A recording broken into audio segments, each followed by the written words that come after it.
Ah, reka dusome ijambo riri mu gitabo cy'umubwiriza ibice 9 umurongo wa 11 turageza ku murongo wa 12. Hanyuma dukomeze tuganira kuri mugoroba. Nongeye kubona munsi y'ijuru mbona yuko aho basiganwa abanyambaraga atari bo basiga abandi, kandi mu ntambara intwara atari zo zitsinda, ndetse abanyabwenge sibo babona ibyo kurya, n'abajijutse sibo bagira ubutunzi, n'abahanga so bafite igikundiro, ahubwo ibihe n'ibigwirira umuntu biba kuri bose. Erega nta muntu uzi igihe cye. Uko amafi afatwa mu rushundura n'inyoni nazo zikagwa mu mutego, uko niko abantu nabo bategwa mu gihe cy'amakuba iyo baguwe gitumo. Imana itugirire neza. Ni ijambo ry'Imana riri hano mu gitabo cy'umubwiriza ibice 9 umurongo wa 11 tumaze gusoma muri kano kanya. Ijambo riravuze ngo ibihe n'ibigwirira abantu biba kuri bose. Bwoko bw'Imana mudukurikira duhora tuganira ijambo ry'Imana, muri kano kanya ndifuza kuvuga cyangwa se ndifuza kugira icyo mvuze ku bijyanye n'intambara irimo kuba muri ibi bihe ihangayikishije isi yose, cyane nk'itorero, nk'abakunda Imana, nk'abantu basenga. Iyo isi iri mu bihe nk'ibi, natwe hari icyo tuba tugomba gukora, kuko hari igihe abantu batekereza ngo iki ni ikibazo cy'abanyapolitike gusa, cyangwa se ni ikibazo kirebana n'abo mu nzego z'igisirikare n'abandi, ariko nk'itorero biratureba. Kuko nagira ngo mbabwire ngo ibi ngibi mbere y'uko biba mu buryo bugaragara biba byabanje kubaho mu buryo bw'umwuka. Izi ntambara zose mubona ziba zirimo kuba zicurirwa mu kirere cya kabiri. Ibyo ngibyo ndatekereza ko abakunda Imana murabizi, twabaganije cyangwa se twabigishije inshuro nyinshi. Intambara murimo kubona zirimo ziba hirya no hino ku isi, amaraso ameneka, ni ibitambo biba birimo gutangwa. Aba bantu cyangwa se aba bantu bari ku butegetsi bw'isi bayoboye isi, twarabwiye yuko bakura imbaraga zabo mu kirere cya kabiri. Niho ubushobozi bwabo cyangwa se n'imbaraga zabo, niho kuyobora kwabo kuva. Rero icyo kirere cya kabiri gikenera ibitambo. Hari ibitambo bisabwa bitangwa igitondo n'umugoroba. Rero iyo ibintu birimo kuba gutya, ntabwo ari ibintu biba birimo ntabwo ari ibintu biba bipfuye guhubuka gutyo gusa ngo bize bitungurane cyangwa se bigweho bitarateguwe. Ni imigambi iba yaracuzwe igihe kirekire, igacurirwa mu isi y'umwuka, hanyuma ikaza gushyirwa mu bikorwa mu buryo bufatika. Niyo mpamvu nk'itorero mu bihe nk'ibi ngibi tuba dukwiriye guhaguruka tugasenga. Ni byiza ko dusenga bitaraba, ariko n'igihe bibaye tugahaguruka tugasenga, tugahamagara Imana, tugasenga cyane. Nakomeje kureba mu binyamakuru hirya no hino kuri social media, abakozi Imana batandukanye barashyiraho ibihe by'amasengesho byo gusengera Ukraine. Ariko mu kuri abasengerwa ntabwo ari Ukraine yonyine gusa, kuko n'Uburusiya nabwo bukeneye gusengerwa. Yego nibyo, iyo urimo kureba urabona ko hari itandukaniro rikomeye hagati y'Uburusiya na Ukraine, mu ngufu za gisirikare, mu ngufu z'ubukungu, mu buryo bwinshi butandukanye. Igisirikare cy'Uburusiya kiri hejuru cyane kure ya Ukraine. Mu buryo bwa ekonomi y'Uburusiya iri hejuru cyane. Mu buryo bw'intwaro kirimbuzi, Uburusiya buri hejuru cyane ya Ukraine. Ndetse wanareba ugasanga Uburusiya nibwo bwahagurutse, nibwo bwateye Ukraine. Ibyo ngibyo rero bigatuma abantu bahita bavuga ngo reka dusengere Ukraine, kubera ko Uburusiya bwo bubishatse muri kano kanya intambara yahagarara. Ariko abanya-Ukraine bo nta guhitamo bafite, icyo bagomba gukora ni ukuba mu ntambara bakirwanaho, cyangwa se bakamanika amaboko bakemera ibyo Uburusiya busaba, bakemera kuba under control n'Uburusiya. Ubirebye muri ubwo buryo amasengesho twayerekeza kuri Ukraine gusa. Ariko noneho wigiye imbere mu bundi buryo, hari abasirikare benshi b'Abarusiya barimo gupfira ku rugamba, ariko ibyo barwanira batazi ibyo ari byo.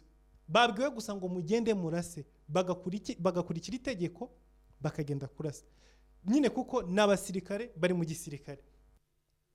Abantu bake mu buyobozi bw'Uburusiya bayobowe na Perezida Vladimir Putin, bari kumwe nawe, bumvikana nawe, bazi ibyo barimo, bo bakicara bakadesida bakavuga ngo mugende murase. Hanyuma abandi bari mu gisirikare n'abaturage muri rusange batazi niyo bava niyo bijya, no bagahaguruka bakagenda bajyanywe na za mbaraga na ya mategeko aturutse hejuru, ariko bo ubwabo badashobora kwicara ngo bagenze gute bafate ibyemezo, bo gusa bagakurikira itegeko. Mwagurutse indege mugende murase, bagagurutse indege bakagenda bakarasa n'itegeko, kuko mu gisirikare hakora order, ntago hakora ngo ama emotion ngo ese ibi ndabikorera iki, kuki ngenda kubarasa, kuki ngenda gutera hariya. Ibyo ngibyo mu gisirikare ntabwo bibamo. Niba kubwiye genda ukora iki, ntabwo ubaza ngo kubera izihe mpamvu, ntabwo ubaza ngo kuki bantegetse gukora ibi ngibi. Ngira ngo abakurikira amakuru mwabonye yuko hari abaturage b'Uburusiya bagiye mu mihanda barimo bigaragambya babuza leta yabo kurasa kuri Ukraine, bavuga ibyo murimo gukora ni ibiki. Barafatwa barafungwa. Abo ngabo nabashoboye kugaragaza ukuri, ariko hari n'abandi bicaye bibaza ngo ese abanya-Ukraine barazira iki, kuki barimo baraswa muri kano kanya. Ari abaturage b'Uburusiya, kuko i Moscow ku murwa mukuru w'Uburusiya abaturage b'Uburusiya ubwo barahagurutse bagenda kwigaragambya bibaza ngo kuki ibi ngibi birimo kuba. So rero izi ngabo zamanutse z'Uburusiya ziri ku butaka bwa Ukraine, bafite abagore mu Burusiya, bafite abana, bafite ba mama, bafite imiryango, bafite abavandimwe babo. Noneho so sikyo nababwiraga ni iki ngiki, nuko Bibiliya iravuze ngo mu ntambara intwari sizo zitsinda n'abanyembaraga sobanesha, ngo ahubwo ibihe bigwira abantu bose. Nubwo Abarusiya bakomeye, nubwo bafite imbaraga zihambaye, nubwo bafite ubushobozi buhambaye, ariko ntibisobanuye ko ku rugamba badapfa, nabo barapfa. So bivuze ngo hari abagore b'Abarusiya bari buze kuba abapfakazi muri no ntambara, hari abana bari buze kuba imfubyi hari abana bari buze kuba imfubyi, hari imiryango iri buze kubura abantu. Ibyo ntabwo biba ku ruhande rw'abanya-Ukraine gusa, no ku ruhande rw'Abarusiya birabaho. Itandukano ritari biringiri, intambara irimo kubera ku butaka bwa Ukraine, ibisenyuka, abaturage, abasivili, birumvikana ko ingaruka zikomeye ziri bugenze gute ziba kuri Ukraine. Ariko no mu rundi ruhande n'uwashoje intambara nawe hari izindi ngaruka, wabishaka utabishaka, wabyemera utabyemera. Rero icyo ndimo kuvuga ngo abasenga dusengere ibihugu byose, dusengere abantu bose, nuko hari abantu bagirwaho ingaruka bari ku mpande zose kandi batari muri iyo migambi. Byukuri Abarusiya bose ntabwo bashyigikiye Putin kuza mu ntambara kuza kurasa Ukraine, ariko ingaruka nabo zigenza gute, nabo zibageraho. No barapfusha abana babo, barapfusha abagabo babo, barapfusha ababyeyi babo, barapfusha abapapa babo. Hari ibintu byinshi cyane biba ku buzima bwabo. Nubwo igihugu cyabo kiguma kiri strong, ariko byanze bikunze hari ibintu bigenza gute, hari ibintu byangirika. Rero duhagurutse gusenga, dusengere bino bihugu byombi muri rusange, kugira ngo Imana yururuke ihagarike iriya migambi, kuko ni imigambi ya Satani birimo gushyirwa mu bikorwa. Amaraso barimo kumeneka, ibitambo barimo bitangwa, ntabwo mushobora kubyumva, ariko ni ukuri. Reka noneho se nkubaganiriza gato kuri iyi ntambara, hanyuma ndaza kugaruka ko kuri uyu mwanya wo gusenga, kugira ngo tubasengere Imana igira icyo ikora ku buzima bwabo, ibarinde irindi nzira karengane. Abari hejuru bazi ibyo barimo bakora, ariko abari hasi barazira ubusa, ntabwo bazi icyo bazira. Abari mu butegetsi bwa Ukraine ku mpamvu zatumye intambara iba, bimwe byinshi babikora batabaje abaturage ngo dukora ibi ngibi. Abari mu butegetsi bwa Russia bategeka ngo mukore ibi nibi, no babikora kubwo kugaragaza ubuhangange n'imbaraga bafite, ariko batabaje abaturage ngo dukore ibi ngibi. Habayeho amatora mu gihugu ngo reka dutorere uyu mwanzuro wo kujya gutera igihugu, birashoboka ko iyo ntambara itabona n'amajwi. Yego hariho abantu bamwe nyine bameze uko nguko bakunda byacitse, ariko ntago ari bose. Rero muri iyi minsi hariho ibibazo byinshi n'ubwoba bwinshi, kuko hari n'abakunda Imana bamwe bari hafi ya biriya bihugu bahoze banyandika mbwira mu dusengere, kuko aho bucyana twe murashobora kubona dutangiye guhunga. Abantu bafite ubwoba bw'uko iyi ntambara ishobora kuba intambara ya gatatu y'isi, ndetse yuko ishobora gukoreshwamo n'intwaro kirimbuzi. Nagira ngo mbabwire ngo mukuri biragoye yuko ishobora guhinduka intambara ya gatatu y'isi. Yego nibyo byashoboka, ariko kandi ntago bishoboka. Kubera izihe mpamvu? Kuko hari icyo Bibiliya ibivugaho. Iriya ntambara iturutse muri kariya gace ije kuriya, yes, intambara ya gatatu y'isi Uburusiya buzagiramo uruhare, ariko si hari izagwanirwa. Nuvuga ngo icyo Bibiliya ivuga cyangwa se ubuhanuzi bwadressinga neza yuko iyi ntambara ya gatatu y'isi izabera mu gace ka Isirayeli. Biriya bihugu byose bizahaguruka bize gukoranira kuri Isirayeli muri kiriya kibaya. Hallelujah.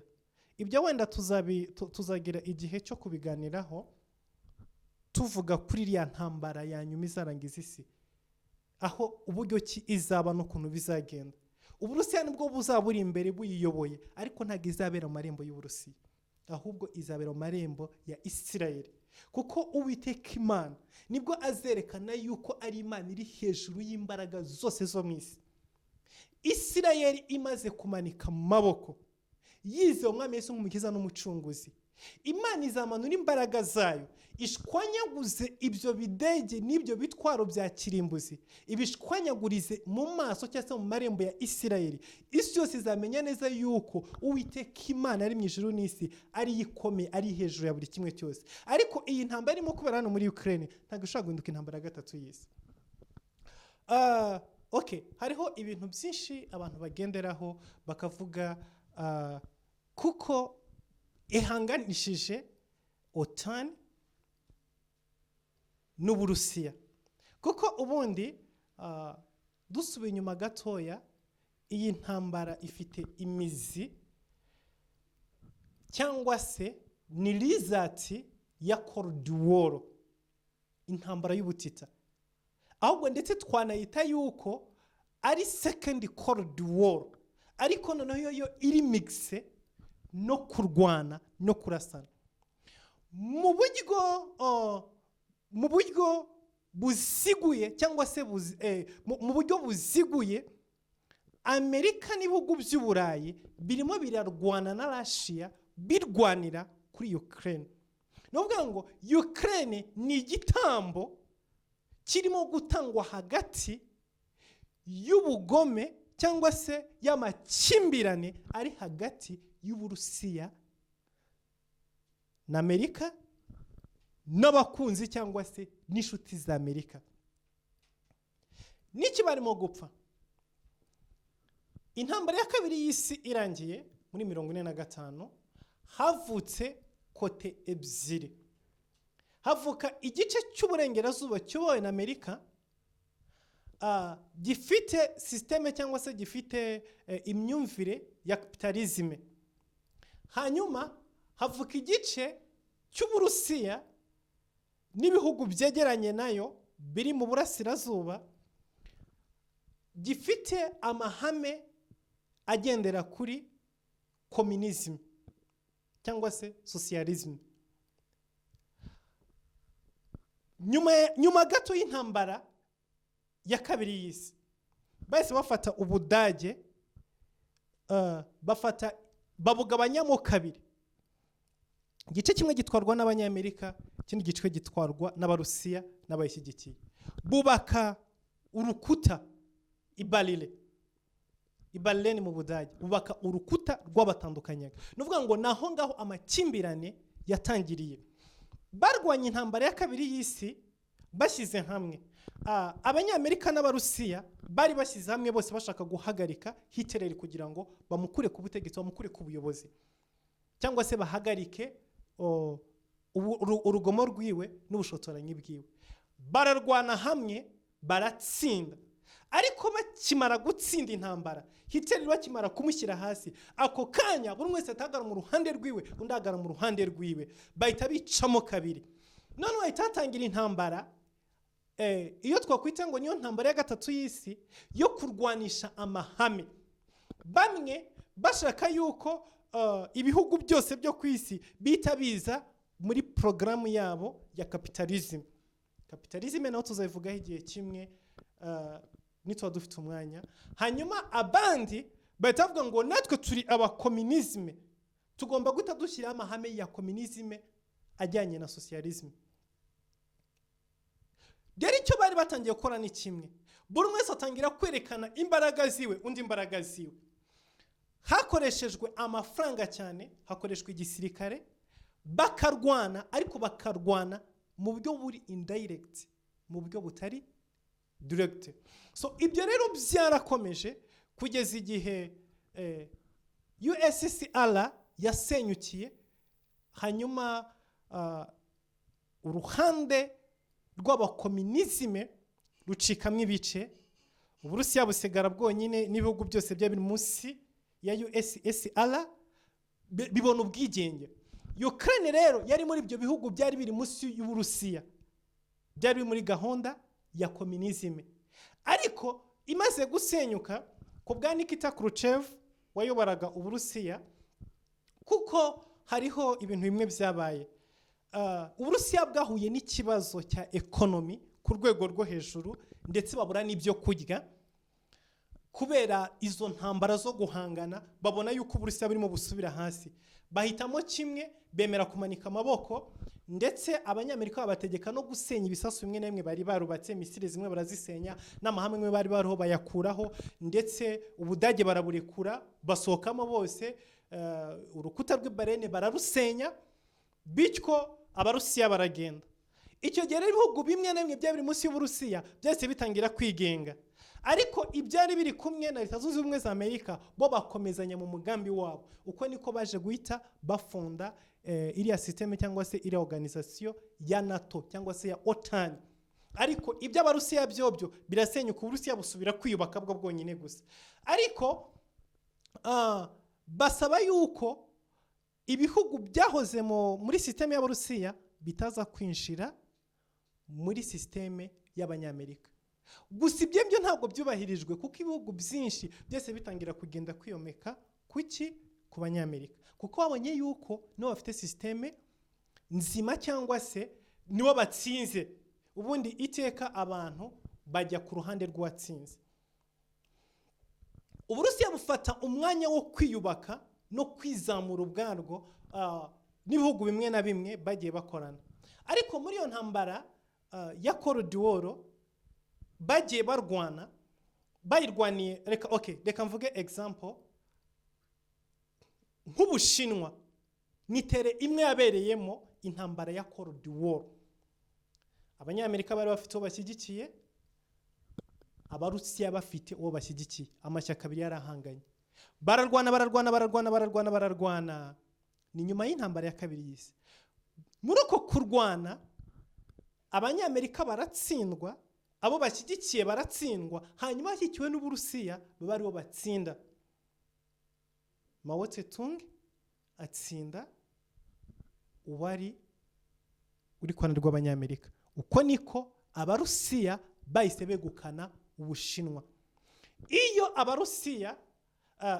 Mao Tse-tung aza gutsindwa mu Bushinwa, uyu munsi none Ubushinwa buri ku ruhande rw'Abanyamerika. Ariko uwari uri ku ruhande rw'Abanyamerika yaratsinzwe, ako kanya Uburusiya buhita bwegukana Ubushinwa. Ubundi Ubushinwa ni umwana w'Abarusiya, nibo babyaye Uburusiya. Bahise bafata systeme yabo yose, bafata ubwenge bwabo bwose, babuha Ubushinwa kugira ngo biyubake. muribuka yuko mu ntambara ya kabiri y'isi abanyamerika bari bamaze kurasa ubuyapani bakoresheje ibisasu kirimbuzi ndetse barimo bakoroniza ubuyapani ariko bamaze kubona ko batsinzwe mu bushinwa icyo bahise bakora ni kimwe bahise bafata ubuyapani bahita babwubakira systeme bahita babwubakira inganda baraburestora kubera iki kuko babonaga ko bamaze gutakaza China bavuga ngo kugira dushobore gukontrola iyi Aziya nuko tuzamura ubuyapani tukabuha imbaraga n'ubushobozi bwo guhangana n'abashinwa kuko nituba tudafite izi mbaraga mu buyapani Uburusiya burahita butangira gukontrola aka gace uko niko abayapani bahise bongera gusubirana imbaraga n'ubushobozi bongera kubakwa ubundi bushyashya kuko bari bamaze gusenyuka mu ntambara ya kabiri y'isi ibyabo byarangiye rero ibyo ngibyo byarakomeje na hano higa muri Kongo izo ntambara zarahabereye murazi yicwa rya Patrice Lumumba yarafite amahame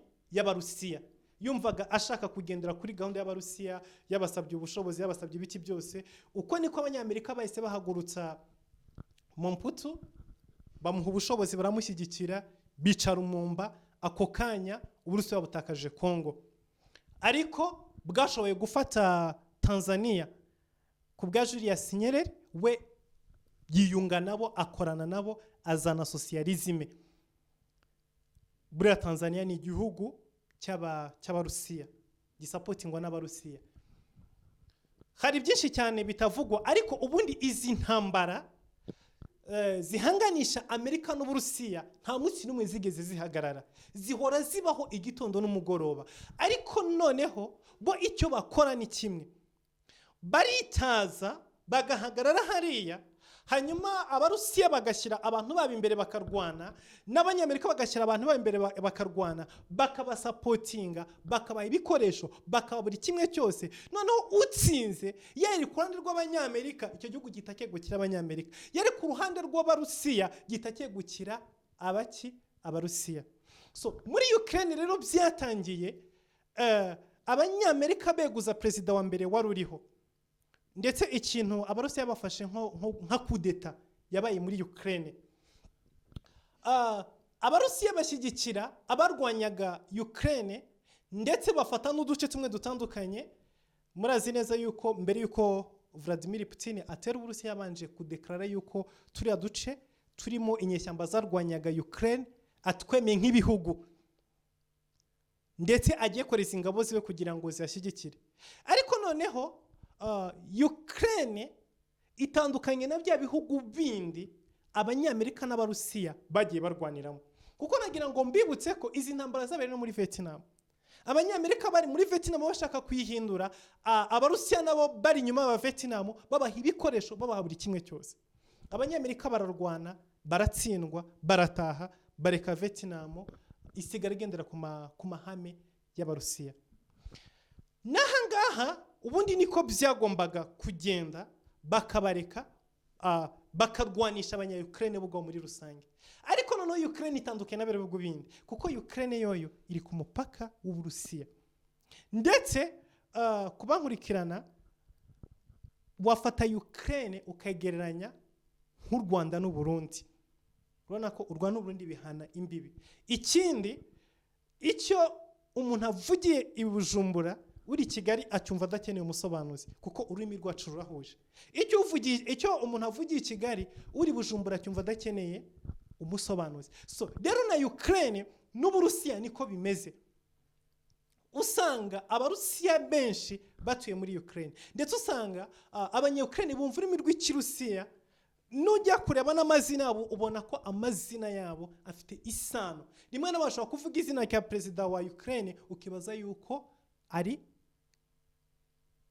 perezida w'Uburusiya barimo kuvuga kubera iki n'abantu bafitanye amateka yimbitse ndetse usubiye inyuma gatoya Ukraine ni igihugu kimwe cyari gishinzemo intwaro kirimbuzi z'abarusiya ariko USSR isenyutse bazikuro bazisubiranayo amakimbirane akomeye cyane yahereye yuko Ukraine ishaka kwifatanya na USA ariko none igasinya amasezerano ya OTAN aya masezerano ya OTAN ni amasezerano yo gutabara nimvuga OTAN murahita muyumva neza abanyafrika kuko OTAN niyo yasenye Gaddafi ejo bundi ubwo bahirikaga Kadafi basenyaga Kadafi otani niyo yazanye indege zayo bakubita Kadafi baramusenya bamukuraho. Uburusiya bwaragerageje kuvugira Kadafi, bwari buri ku ruhande rwa Kadafi, ariko nta kintu bigeze bakora kugira ngo bahagarike otani, kuko bari babizi neza ko badashobora guhagurutsa ibikoresho byabo n'intwaro zabo kugira ngo baze guhangana na otani muri Libya. Ibyo bituma baravuga ariko bibihinduka iby'ubusa. Abanyamerika n'Abafaransa na systeme yabo bahindura Libya uko bayigize barayisenya. Ibyo rero murabizi neza. Bigeze rero kuri Ukraine yari ifite gahunda yo kwinjira muri otani. Imaze kwinjira muri otani ikamara gusinya aya masezerano yo gutabarana, bivuze neza ngo ako kanya Uburusiya ntibuzaba bugifite ubushobozi namba bwo kongera kuba bwatera Ukraine, kuko gutera Ukraine yamaze gusinya aya masezerano yo kwinjira muri otani, bamaze kwemererwa ako kanya nta kundi guhitamo kundi kuhaba, nta bindi biganiro bihaba, nta negociation yindi haba. Ako kanya Amerika ku kiguzi cyose n'ingaruka zose igomba kuzirengera. Abafaransa, Abongereza n'abira bihugu byose birenga 30 bimaze gusinya muri otani bihita bihaguruka bigagara muri Ukraine nk'igihugu kimwe, bakarwana n'Uburusiya nk'uko Uburusiya bwarashe igisasu ku butaka bwa Leta Zunze Ubumwe za Amerika. Niko bigenda, nta kundi guhitamo guhari.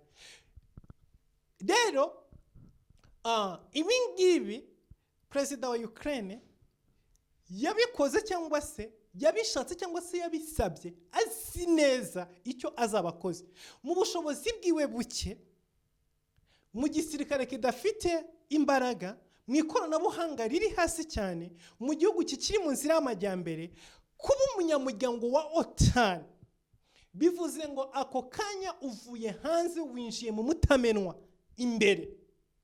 Icyo gihe azakora ibyo ashatse byose imbere y'Uburusiya, ntabwo buzaba bugifite ubushobozi n'imbaraga zo kuza kumutera. Ibyo rero yabikoze azi neza inyungu afite muri ibyo ngibyo. Hanyuma rero Vladimir Putin nawe ibyo nawe abizi neza 100% ko igihe cyose Ukraine izaba imaze kwinjira muri otani atazaba gifite uburyo na buke bwo kubasha kuyitera. Niyo mpamvu akimara kubona uwo mushinga ako kanya yasa amagazi inama ya UN, ahamagazi inama ya otani, aravuga ngo mudakora ikosa ryo kwemerera Ukraine kwinjira muri otani, kuko ako kanya ibikorwa byanyura bigeze ku marembo y'Uburusiya. Nimubikora muramugeze ku marembo y'Uburusiya. Ariko Abanyamerika n'inshuti zabo batera utwatsi ibyo Vladimir Putin yasabaga. Asaba Ukraine muhagarike, mureke kwinjira. Ndabasezeranya kuzabaha buri kintu icyo ari cyo cyose, ndabasezeranya kuzabarindira umutekano, ariko ntimwinjire muri otani. Abanya-Ukraine nabo bati turi igihugu kigenga, dufite uburenganzira bwacu bwo kubaho dushaka, ntabwo dutegekwa n'umuntu ari we wese ngo tubaha dukora iki tugira uko nguko. Abanyamerika bizeza Ukraine ati ntimugire ikibazo, tuzabafasha, turi kumwe namwe, tuzabarwanirira. Ariko cyari ikinyoma gikomeye cyane. Kubera iki? Ibyo byari gushoboka igihe cyonyine gusa Ukraine yari kuba yamaze kwemererwa kwinjira, yamaze gushyirwa ku rutonde rw'ibihugu bya otani. Aho ngaho nta gushidikanya kwari kubaho, bari kubatabara 100%. Ariko igihe cyose batarasinya ari amasezerano, igihe cyose nta masezerano yo gutabarana ari hagati y'Abanyamerika na Ukraine, ntago bishoboka yuko Abanyamerika cyangwa se ibindi bihugu byo muri otani byohereza ingabo zabo kujya kurwana ku ruhande rwa Ukraine. Ibyo ngibyo nabyo rero Vladimir Putin yarabizi neza. Niyo mpamvu yavuze ati ninkomeza gutegereza, kuko habayeho ibiganiro, abakurikirana amakuru bakohereza intumwa bakagenda i Moscow bakajya kugana na Putin bakamubwira gutya na gutya na gutya na gutya na gutya, ariko nawe akomeza kunda abasirikare hariya. Bari babizi neza. Ubutasi bw'Abanyamerika bwagaragaje neza yuko ingabo z'Abarusiya zizinjira ku butaka bwa Ukraine kuwa gatatu w'iki cyumweru gishize, ariko still n'ubundi binjiye kuwa kane. Urumva ko nta tandukano ririmo, bigaragara neza ngo abanyamerika barafite amakuru yose yizewe uko ibintu birimo bigenda no birimo bipangwa. Bivuze ngo ibyo bapangiraga i Moscow byose abanyamerika barafite mu biganza byabo gutya, kuko n'igihe Uburusiya bwavugaga ngo ingabo zacu tuzishubije inyuma, abanyamerika baravuze ngo no, murabeshya, murerekana amafoto murimo gusubiza abantu abasirikare 1000 inyuma, mugahita muzana 1010. Ibyo murimo gukora byose turabireba, n'ukuri.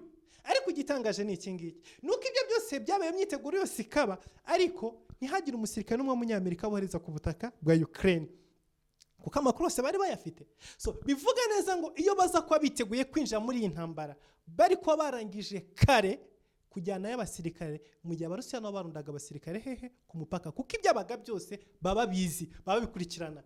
Ubutasi bwa CIA, ubutasi bw'Abisirayeli, ubutasi bw'Abongereza n'abihugu byose biri hamwe, baba bafite amakuru yose imbere yabo. Reka mbabwire ikintu kimwe, hari impamvu ya mbere ituma biriya bihugu by'abanyabene n'abanyamerika batakwereza ingabo zabo ngo zijye gupfira hariya.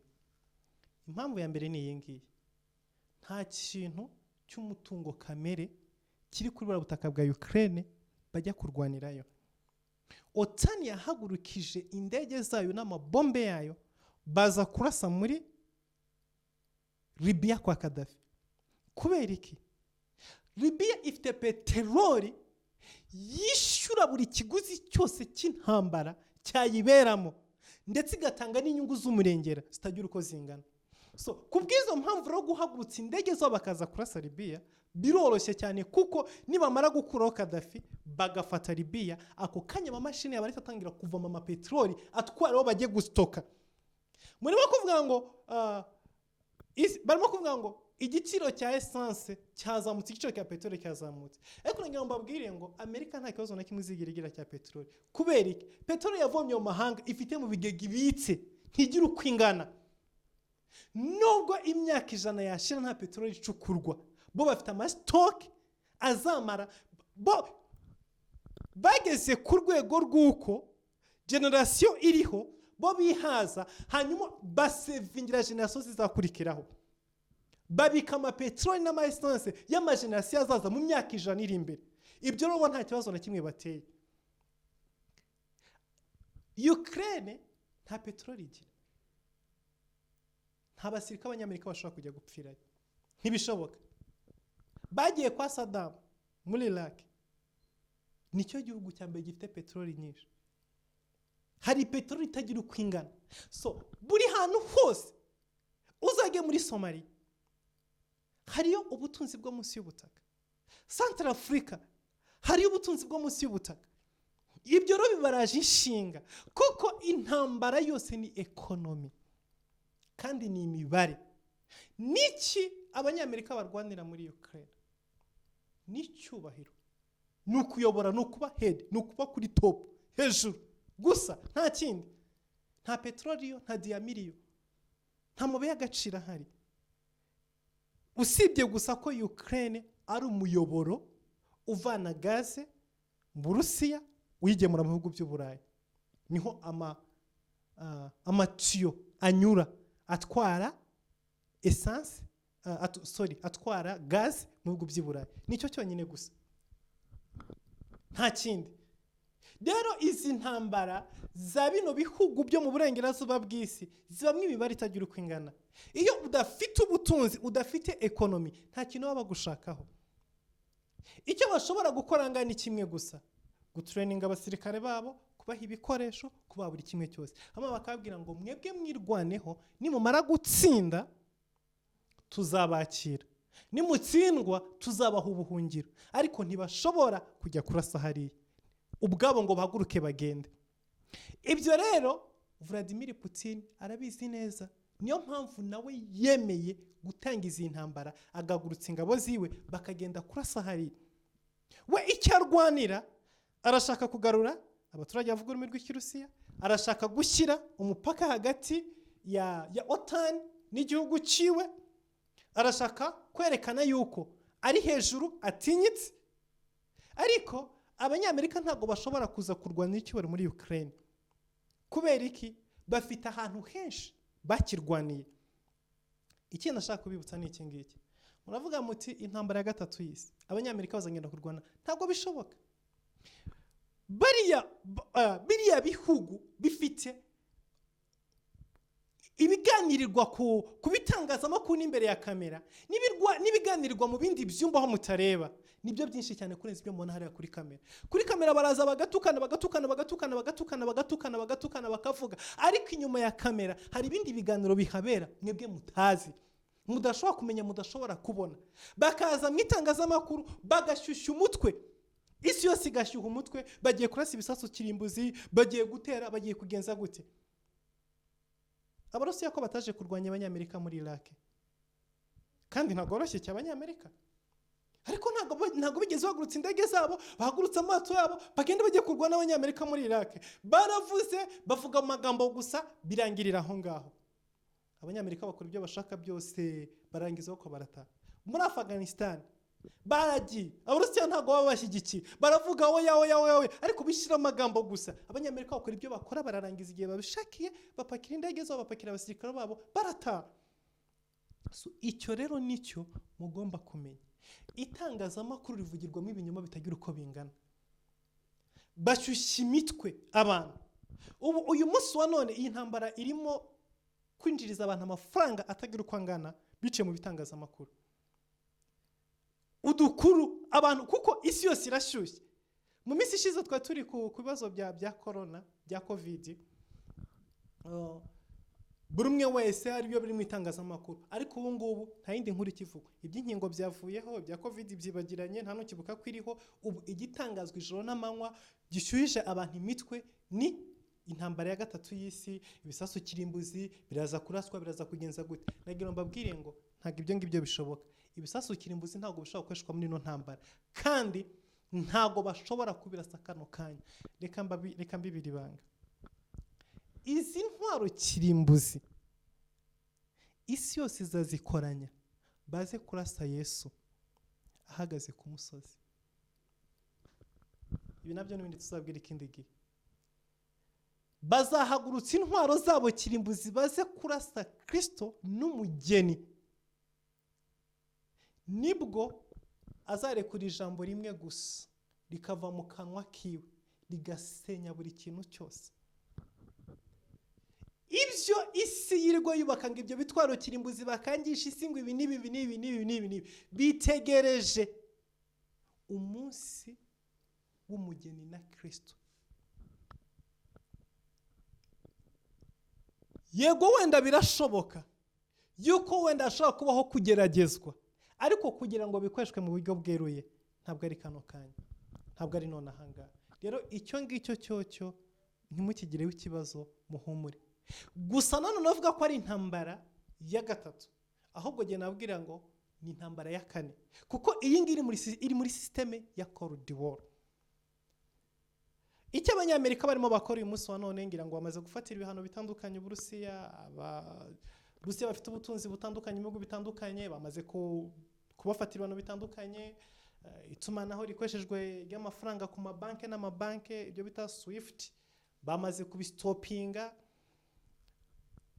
Ibyo nibyo abanyamerika n'inshuti zabo bazakomeza gukora no gusapotinga mu buryo bw'amafaranga n'ibikoresho aba Ukraine, ariko ntago bazigera bamanuka ngo bajye kurwanira. Rero ukibaza ngo iyi ntambara izarangira gute? Ese Uburusiya buzegukana Ukraine cyangwa se Ukraine izatsinda ino ntambara? Bibiliya ijambo ry'Imana twasomye ryavuze ngo mu ntambara intwari ntago arizo zitsinda. Reka mbabwire ngo mushobora gutungurwa mubonye Ukraine itsinze Uburusiya. Mu buryo busanzwe ubirebye wavuga ko bidashoboka, ariko byonyine gusa. Uyu munsi none turimo gutegura ino video, hashize iminsi ine ko urugamba rwatangiye kuwa 4, kuwa 5, kuwa 6 ku cyumweru. Niba Ukraine ishobora guhagarara iminsi 4 imbere y'ingabo z'Abarusiya bakirwana batarafata umurwa mukuru, ibyo byonyine ubwabyo ni intsinzi kuba Ukraine. Kuko ubundi ntago byumvikana. Ndazi ko ngira ngo na Vladimir Putin atanga izino ntambara yatekerezaga yuko umunsi umwe wonyine gusa igihugu cyose ari buze kuba gifasha, ariko imisi nirarangiye atarashobora gufata umurwa mukuru, imisi nirarangiye atarashobora kugera aho perezida ari. Ibi ngibi bisobanuye iki? Bibera yavuze ngo mu ntambara umunyembaraga ntago ari we utsinda. Putin ntashobora gukoresha intwaro kirimbuzi kuri Ukraine, kuko akoresheje intwaro kirimbuzi egare yuko ibindi bihugu nabyo bifite intwaro kirimbuzi byamusubirisha intwaro kirimbuzi. So ntashobora gukora kuko hari amasezerano. Biriya bihugu bitunze intwaro kirimbuzi hari amasezerano basinye batagomba kurenga hejuru. So bivuze ngo ntago yarenga hejuru ngo akoresha intwaro kirimbuzi. Nimba adashobora gukoresha intwaro kirimbuzi, izo wenda yazikoresha igihe hari ikindi gihugu kinjiyemo kuza kurwanira Ukraine, aho kugira ngo atsindwe agahitamo kuzikoresha. Rero nabo barabizi ntago bashobora kugenza gute, ntibashobora kumwinjira, baramureka. Ariko nanone ikindi kirangana iki ngiki, mwibuke abanyamerika mu buhangange budasanzwe bari bafite batsindiwe muri Vietnam. Ntibatsinzwe kuko aba Vietnam bakomeye, ahubwo batsinzwe kuko aba Vietnam bari bafite umutima ukomeye wo kurwana ku gihugu cyabo. Batangiye barwana n'abasirikare ariko birangiye barwana n'abasivile. Uyu munsi wano nicyo Ukraine irimo gukora, yahamagaye abasivile bose gufata intwaro bakarwana ku gihugu cyabo. Rero abarusiya bashobora kwibwira ko bashobora gufata Ukraine mu buryo boroheye, ariko bakisanga bibagoye. Kubera iki? Kuko bahagurutse baje kurwana igisirikare, ariko uyu munsi wa none abasivile bamaze gufata imbunda, nibo buzuye mu mihanda, nibo barimo bagenza gute, nibo barimo barwana. Ibiro bishobora gukomerera Uburusiya ku buryo ki intambara bibwiraga ko ishobora gutwara umunsi umwe cyangwa iminsi ibiri ishobora kumara n'umwaka wose. Nibyo Ukraine izasenyukiramo, izangirikiramo, ariko ntibibatangaze Ukraine itsinze runo rugamba. Sindimo guhanura, ariko nagira nkubwire ngo ngende ku ijambo ry'Imana rivuga, birashoboka yuko abanya-Ukraine bashobora gutsinda Abarusiya muri iyi ntambara. N'amasengesho murimo mu basengera, n'amasengesho abakozi Imana basengera hirya no hino ku isi, byashoboka yuko batsinda. Icyambere, bari ku butaka bwabo, bari iwabo, bafite umutima wo gukunda igihugu cyabo, barahunga bajye hehe. Icya kabiri, barimo barahabwa support z'ibikoresho bitandukanye. Mu gihe cyose bagize umutima wo kurwana ku gihugu cyabo, bashobora gutsinda Uburusiya. Kuko nagiye mbabwira ikintu kimwe, muri kano kanya Abarusiya barimo barasaba ibiganiro. Ubundi ku rugamba y'ufite intsinzi ntabwo usaba ibiganiro, ahubwo usaba ibiganiro n'urimo gutsindwa. So bisone neza ngo nimba yaratangije intambara kandi akaba arimo asaba ibiganiro, yego nibyo abisabana ubwishongore n'ubwiyemere n'iki, muze mu biganiro ariko mwemere ko manitse intwaro, mwemere ko mugenje gute. Ubundi y'ufite ubutsinzi urarwana kugeza igihe wa wundi urimo gutsindwa avuga ngo noneho ndemeye ibyo nsaba, reka twicare tuganire. Ariko igihe urwana ukongera ukanavuga ngo reka tuganire, biba bigaragara ko watangiye kubona ko harimo akabazo runaka. So ijambo ry'Imana riravuze ngo mu ntambara abanyembaraga si bo batsinda, intwari sizo zinesha. Bwoko bw'Imana, abakunzi Imana, igihugu cya Ukraine kiri mu bihe bigoye, kiri mu bihe biruhije, kiri mu bihe by'umwijima. Iyi ntambara ifite ingaruka ku isi yose mu buryo bwa ekonomi, ihungabana n'ibindi bitandukanye. Nagira mbabwire ngo dufate umwanya dusengere kino gihugu, dufate umwanya dusengere Abarusiya batari muri uwo mugambi wo guteza intambara ku bandi. Dufate umwanya dusenge, tubwire Imana itanga amahoro. Yego nibyo nta mahoro ari mu isi, amahoro ari kwa Yesu gusa. Ariko igihe cyose, igihe kitaragera, kuko bari yavuze ngo igihe nicyo kidetermina, nicyo cyemeza, nicyo kigena byose. Dusenga Imana ikiza inzirakarengane, kuko izi ntambara zo zirava muri Ukraine zimukire mu bindi bice, zihave zimukire mu bindi, kurangira byo ntabwo bizarangira. Umwaka ushize urangiye, kamera zose zisi zihanze amaso kuri Ethiopia. Umunsi ku wundi ibisasu byigwaga bivuza ubuhuha, bavuga umujyi urafashwe, bigenje gutya, bigenje gutya. Ibyo birarangiye, bivuye amajyaruguru ya Afurika, byimukiye ku mupaka w'Uburusiya na Ukraine nibivayo sinzandi biri buze kwimukira, ariko turi mu bihe byanyuma n'ubuhanuzi bibi yarabivuze intambara mu bihe by'imperuka. So ibingi biro ntimwibaze ngo ni ibintu biza kurangira gutya gusa, oya, birava hamwe bijya handi, biva hamwe bijya handi, biva mu gihugu kimwe bijya mu kindi, biva ku mugabane umwe bijya ku wundi, bafata ibyo bihano by'ubukungu, ubundi bukene bwizana, ibindi bibazo biza, nuko tuzagoma kugeza Yesu agarutse. Niyo mpamvu ahantu hambere ho kwihisha ni muri Yesu Kristo. Reka dufate uyu mwanya dusengere ubwoko bw'Imana, bene data bari mu ntambara batorohewe, ubasengere nawe wisengera, kuko ejo bundi nimba byari biri muri Ethiopia bikabigeze muri Ukraine, ntago uzi ejo aho bizaba birimo bikomanga, wasanga ari ku marembo yiwawe. Gusengera bari mu ntambara nawe no kwizigamira amasengesho, nawe no kwisengera, kuko ntago uzi uko isi irimo izenguruka. Ni imigambi icurwa mu kirere cya kabiri, kandi ntibahagarika, bahora bacura imigambi gitondo n'umugoroba, bahora bashaka ibitambo. Aba badayimoni n'izi ngabo z'ikuzimu ntizibaho zidafite amaraso. Aba rero bari mu butegetsi hejuru mu matopo, bahora bakora ibishoboka byose ngo bamenere amaraso shebuja Satani. Nibyo ubona birimo kuba hirya no hino. Iyo bitarimo bibaha birimo bahanga. Abari mu butegetsi bw'isi bahora bakora ibishoboka byose ngo bagaburire shebuja Satani, bamumenera amaraso. Niyo mpamvu itoro tugomba gusenga, tugahamagara Imana, tugahagarika ibi bitambo n'iyi mikorere y'abadayimoni, n'iyi mikorere ya Satani, kubera ko abantu barapfa, abantu barashira, bahinduka ibitambo by'abadayimoni.